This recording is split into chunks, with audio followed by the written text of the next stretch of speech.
1842 में अंग्रेज आए। अंग्रेज ने आकर के बिल्कुल अलग कर दिया। उन्होंने ये कहा कि लोगों सुनो,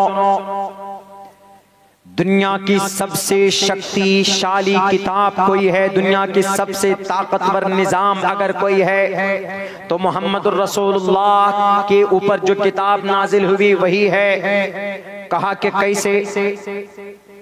ये तो कुछ दिनों के बाद ये किताबें बदल जाएंगी। ये भी जैसे बाइबल बदल गया, अहद जदीद बदल गया, मता, मरकस, लोका, यूहन्ना, ये सारी किताबें बदल गई। कुरान भी कुछ दिनों में बदल जाएगा। क्या जरूरत है इसके ऊपर इतना दिमाग खर्च करने की, इतने पैसे खर्च करने की? तो पता उसने क्या कहा? उसने कहा कि नहीं, ये किताब कभी न पुरानी हो सकती है और न ही कभी इसका निजाम बदल सकता। कहा कि सुनो, एक बात याद रखो, पढ़ो बाइबल को। जब तौरात हजरत मूसा अलैहिस्सलाम को अल्लाह तबारक व तआला ने उनको दिया, नाजिल किया, तो अल्लाह तबारक व तआला ने मूसा अलैहिस्सलाम से यूं कहा कि मूसा, ये किताब, ये शरीयत मैं तुमको दे रहा हूं, लो, पढ़ो, पढ़ाओ, समझाओ, लेकिन इसकी हिफाजत करते रहना, इसकी देखभाल करते रहना, इसमें तब्दीली ना हो जाए, इसमें कुछ बदलाव ना हो जाए, इसमें तुम्हारे MP MLA, तुम्हारे बादशाह, तुम्हारे लीडरान इसको जलाएंगे, इसको खत्म करेंगे, इसको बदलेंगे, इसके अहकामात के अंदर तब्दीली करेंगे, जरा केयर करना, इसको देखभाल करते रहना। जब इंजील हजरत ईसा अलैहिस्सलाम को दे रहा, अल्लाह दे रहा था, नाजिल कर रहा था, तो अल्लाह तबारक व तआला ने हजरत ईसा से कहा कि ये ईसा, ये इंजील तुम्हारे लिए, लेकिन लोगों को बताने के साथ साथ इसकी देखभाल भी करते रहना, इसका केयर करना, इसकी हिफाजत करना, इसका इसकी रक्षा करते रहना, नहीं तो लोग इसको बदल देंगे, इसको जला देंगे, इसमें तब्दीली कर देंगे, मन मर्जी मुताबिक इसमें तब्दीली करेंगे, अल्फाज बदल देंगे, कोई और अलग से अल्फाज डाल देंगे, अहकामात डाल देंगे। जरा गौर से, ध्यान से, चौकन्ना होकर जब ज़बूर हजरत दाऊद अलैहिस्सलाम को दिया जा रहा था, तो हजरत दाऊद से कहा कि दाऊद, ये किताब तुम्हें दी जा रही है, इस किताब की हिफाजत करना, इसके अंदर कोई तब्दीली ना होने पाए, इसको कोई चोरी ना कर ले, या तुम्हारे चले जाने के बाद इस किताब के मानने वाले अपनी मर्जी के मुताबिक इसके अंदर तब्दीली करेंगे, इसके बारे में जरा ध्यान रखना। अंग्रेज क्या कहता है? 1842 में जब उस अंग्रेज ने इतनी मेहनत करने की कोशिश की, कुरान को इबादत और तिलावत और ईसाल सवाब के लिए मुतय्यन कर दिया, और उनसे जो मज़ामीन निकलते थे, साइंस की जो बातें निकलती थी, मैथ की जो बातें निकलती थी, डॉक्टरेट की बातें जो निकलती थी, इल्म तबीब के बारे में जो अहकामात थे, उन सबको उन्होंने दुनियावी एजुकेशन में डाल दिया कि ये सारे कुरान के अहकामात नहीं है, ये कुरान पढ़ने वालों का काम नहीं है, बल्कि ये चीजें हम अपनी तरफ से लॉन्च कर रहे हैं। हालांकि ये सारी चीजें, these things are related to the Quran Kareem, these things if you want to find, so definitely you will find out from the Quran Kareem. Science, math, ilm tabib, education of science and modern science, जदीद science, ये सारी चीजें आपको, science, social science, ये सारी चीजें आपको कुरान करीम के अंदर इनका तज़किरा आपको इशारतन, दलालतन, इक्तिज़ाउन, इन तमाम मेथड से आपको मिल सकता है। उस अंग्रेज ने कहा कि लोगों सुनो, जब रब, इनका रब मुसलमानों का, चूंकि जो रब मूसा का है वही रब मोहम्मद के मानने वालों का भी है, जो रब जीसस के मानने वालों का है वही रब मुसलमानों के मानने वाले का भी है, मुसलमानों का भी वही रब है। तो वो रब पता है, जब कुरान नाजिल कर रहा था तो क्या कहा था मोहम्मद रसूलुल्लाह से? जब कुरान नाजिल हो रहा था, हजरत जिब्राइल लेकर आते थे, तो अल्लाह के नबी जल्दी जल्दी पढ़ते, इन्ना अलैना जमअहु व कुरआन ला तुहर्रिक बिही लिसानका लिताजल बिही। अल्लाह के नबी जल्दी जल्दी पढ़ते थे, कहीं भूल न जाए, कहीं कोई आयत छूट न जाए, कहीं रह न जाए, जल्दी जल्दी पढ़े। तो अल्लाह के नबी अलैहिस्सलाम को अल्लाह तबारक व तआला ने वही की, ला तुहर्रिक बिही लिसानका लिताजल बिही, ऐ मोहम्मद जल्दीबाजी मत करो कुरान पढ़ने में, आराम से पढ़ो, तरतील के साथ पढ़ो। ये कुरान क्यों, इसका जमा करना मेरे जिम्मे, इन्ना अलैना, मेरी जिम्मेदारी, it's my responsibility to assemble, मेरी जिम्मेदारी इसको जमा करना, टू कलेक्ट, इसको जमा करना, इसको एक साथ रखना आपकी जिम्मेदारी नहीं है। ऐ मोहम्मद, मैंने तौरात मूसा को दिया पढ़ने के लिए, अमल करने करवाने के लिए, लेकिन हिफाजत की जिम्मेदारी मूसा को दी। तौरात जबूर दिए ईसा दाऊद को संभालने की जिम्मेदारी दी, लेकिन ऐ मोहम्मद, मैं कुरान तुम पर नाजिल कर रहा हूं और इस कुरान की हिफाजत, इनके हकामात की हिफाजत और कुरान के अल्फाज की हिफाजत तुम्हारे जिम्मे नहीं है। ऐ मोहम्मद रसूलुल्लाह, इस कुरान की हिफाजत की जिम्मेदारी मेरे जिम्मे है। जैसे बाइबल बदल दिया गया, तौरात बदल दिया गया, जबूर बदल दिया गया, इंजील बदल दिया गया, लेकिन कोई माए का लाल कुरान नहीं बदल पाया। क्यों? क्योंकि कुरान का मुहाफिज कौन? अल्लाह तबारक व तआला है। कुरान को कोई नहीं बदल सकता, उसके मज़ामीन को भी कोई नहीं बदल सकता, उससे जो मज़ामीन निकलते हैं उससे भी उसको भी कोई नहीं बदल सकता। अहकामात, जैसे भी तलाक का मसला है, या कहीं कहीं नमाज का मसला है, अजान का मसला है, वजू का मसला है, विरासत का मसला है, लेन देन का मसला है, तिजारत का मसला है, सूद का मसला है, हराम हलाल का मसला है, निकाह का मसला है, अगर कोई इसमें बदलने की कोशिश करेगा तो गोया कुरान के हुक्म को बदलने की कोशिश कर रहा है। और अल्लाह क्या कह रहा है कि कोई माए का लाल कुरान को नहीं बदल सकता। क्यों? वो किताबें बदल गई, तौरात बदला हुआ, देख लीजिए आपको तौरात नहीं मिलेगा। तौरात और इंजील दोनों को मिला करके बाइबल बनाया गया, बदला हुआ, एकदम बदला हुआ। बाइबल पढ़िए, ब्रिटिश बाइबल पढ़िए, अमेरिकन बाइबल पढ़िए, जमीन और आसमान का फर्क है। लेकिन कुरान चाहे ब्रिटिश पढ़ लीजिए चाहे अमेरिकन कुरान पढ़ लीजिए, आपको कोई फर्क, एक नुक्ता एक जबर का कोई फर्क आपको नहीं मिलेगा,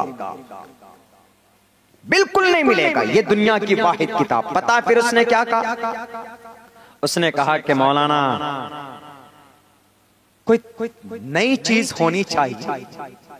क्या कुरान की बात तब पता 1842 में उस शख्स ने कहा कि ये कुरान कोई, तुम ये जो समझ रहे हो ना कि ये कुरान पुरानी किताबें जैसे बदल दी गई, कुरान भी बदल दिया जाएगा, कभी नहीं बदला जा सकता कुरान। पहली बात तो ये कुरान फाइनल संविधान है अल्लाह का। अल-यौमा अकमलतु लकुम दीनकुम व अतममतु अलैकुम निअमती व रज़ीतु लकुमुल इस्लाम दीना इन्ना अलैना जमअहु व कुरआना इन्ना नहनु नज़्ज़लना ज़िक्र व इन्ना लहु लहाफ़िज़ून।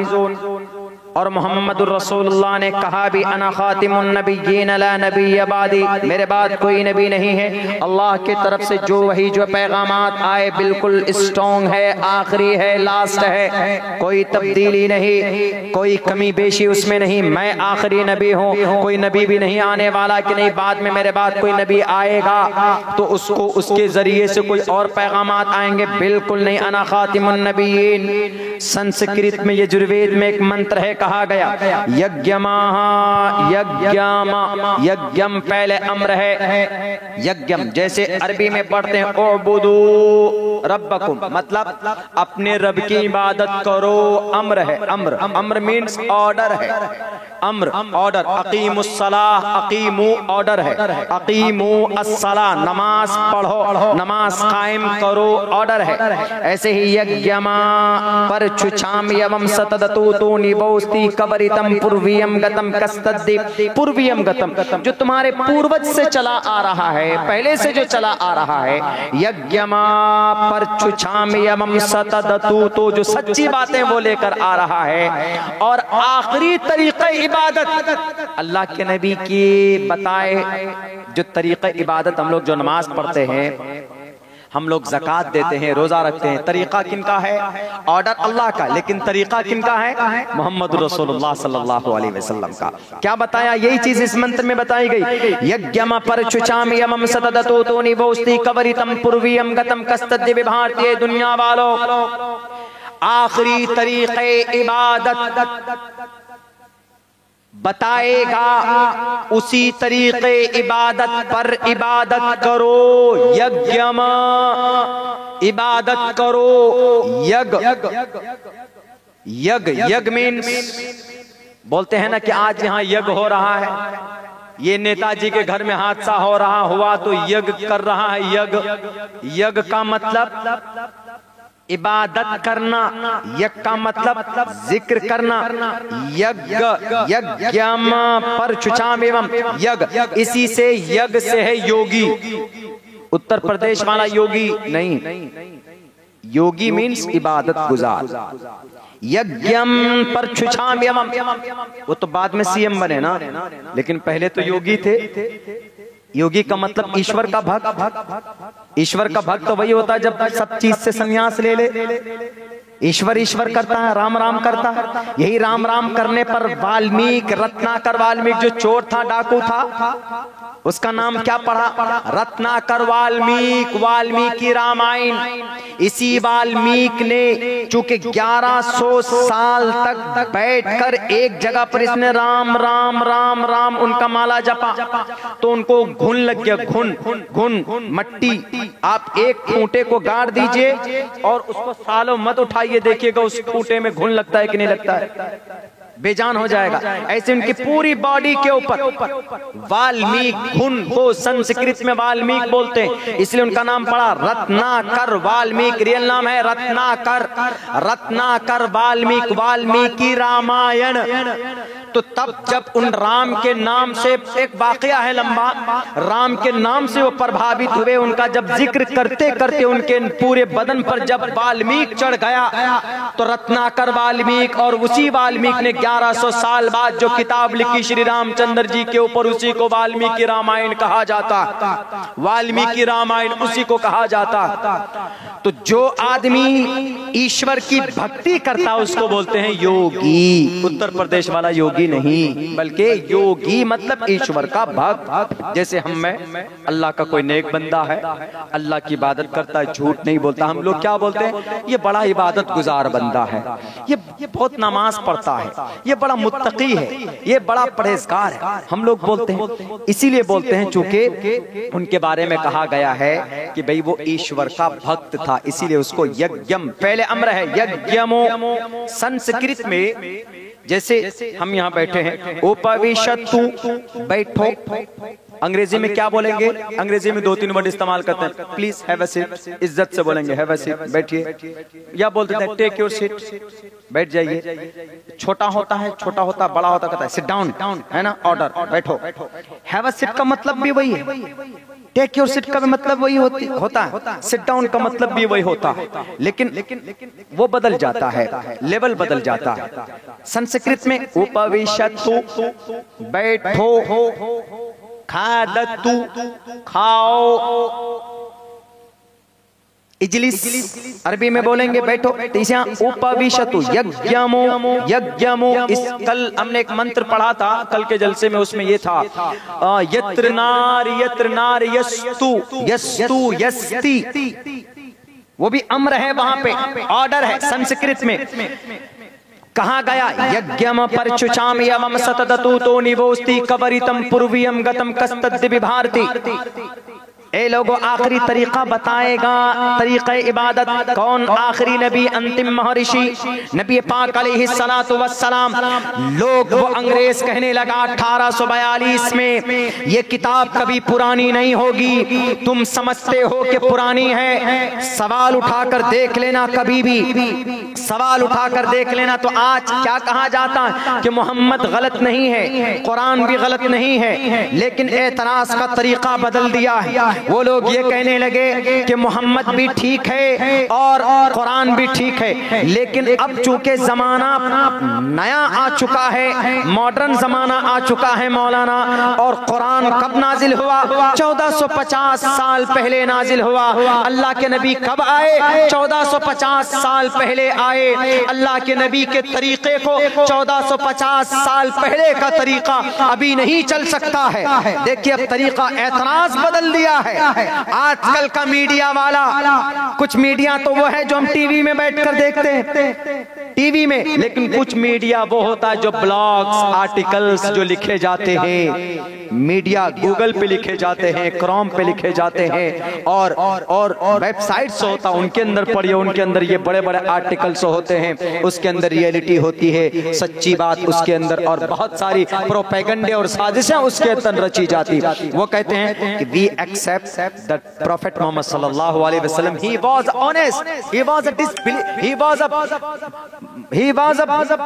honest person। दो तीन अल्फाज हैं मोहम्मद रसूलुल्लाह सल्लल्लाहु अलैहि वसल्लम के बारे में अंग्रेजी के अंदर में, जिसने माइकल एच हार्ट ने अपनी किताब में उसको लिखा है मोहम्मद रसूलुल्लाह सल्लल्लाहु अलैहि वसल्लम के बारे में कि आप अलैहिस्सलातु वस्सलाम ठीक है, अंतिम महर्षि, आखिरी नबी है, लेकिन आप अलैहिस्सलाम का कोई भी मेथड और कोई भी तरीका आज के लिए नहीं हो सकता। क्यों? आज जमाना फास्ट फॉरवर्ड है, और आप 1450 साल पहले का तरीका अभी कैसे अप्लाई कर सकते हैं? मिसाल के तौर पर नहीं समझ में आएगा, ये मोबाइल है, ये ओप्पो का है, ये वीवो का है, फला फला है, वन प्लस का है, इधर का है, उधर का है। अब बताइए ये सब मोबाइल कब का प्रोडक्ट है? ये सब मेरे ख्याल से ज्यादा 10 साल, 20 साल पहले इन मोबाइलों को वजूद था? नहीं था। 4 कैमरे वाला मोबाइल था? नहीं था। 4 का 1 कैमरा वाला भी नहीं था। बल्कि हम लोग जब सन 2006 के अंदर पढ़ रहे थे गाजियाबाद में, तो एक बच्चे के पास सिर्फ इतना बड़ा मोबाइल था पूरे मदरसे में। हम लोग ताज्जुब से सिर्फ असर की बात देखने जाते थे उस मोबाइल को, समझते थे कि क्या अजूबा लेकर आ गया। अब अगर आज के जमाने में वो वाला सन 2005 और 6 का मोबाइल लेकर कोई बात करेगा, आप क्या कहेंगे? क्या पागल आदमी है, जमाना कहां से कहां पहुंच गया। वीवो और ओप्पो ने 4 कैमरे का मोबाइल लॉन्च कर दिया है, और ये दादा आदम के जमाने का मोबाइल इस्तेमाल कर रहा है। बोलेंगे ना, क्या कहेंगे? कि दकियानुसी ख्याल का है, या तो कंजूस है या बेवकूफ है। दुनिया कहां से कहां पहुंच गई, दुनिया आगे बढ़ रही तो आगे बढ़ो।